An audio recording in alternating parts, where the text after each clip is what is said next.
I mean, we touched on the Jets quarterback situation and just the ceiling being so low for that offense, with Zach Wilson behind center.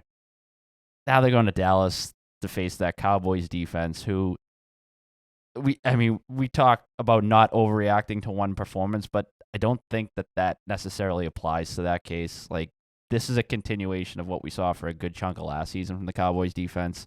I think they were second in EPA per play last season behind the 49ers, fourth in success rate.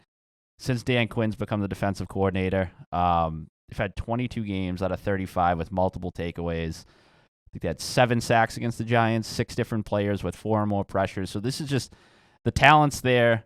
The results have been there for the better part of 2 seasons now. So that was legit. Like, that's one performance I looked at. I'm like, that feels real to me. That feels tangible. I think that's something that can carry out through the entire season. And then with the Jets just having to adjust on the fly here offensively, things could unravel and get ugly for them pretty quick. And not to mention, I mean, the Jets defense in its own right, obviously really good. So yeah, this is a game where could see some classic Jets turnovers, which lead to Dallas points, and then on the other side, just maybe the Jets defense trips up the Cowboys offense a bit. I just see this being a low-scored game, and getting under that 41.5. I'm kicking myself because I wrote for NESNBets.com on Monday morning the opening lines analysis for week 2, and centered around the Cowboys. They were 3-point favorites at home against the Jets. I was like, if you like the Cowboys and if you're not totally sold on the Jets, go get that 3 right now.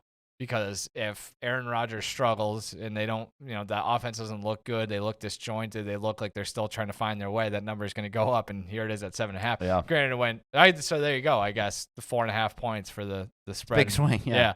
And that totals, it's going to be drop hard more, for right? both of them, yeah. I think it's, you mentioned it, but the Jets defense being elite is a huge part of that too. So and the other thing too, because if you go look at the Cowboys, the offense wasn't a major great driving factor. Right, you see that final number that you see the 40 spot they throw up there, and you're just assuming they're humming along offensively. But the story of that game obviously was the defense, the special teams. Yep.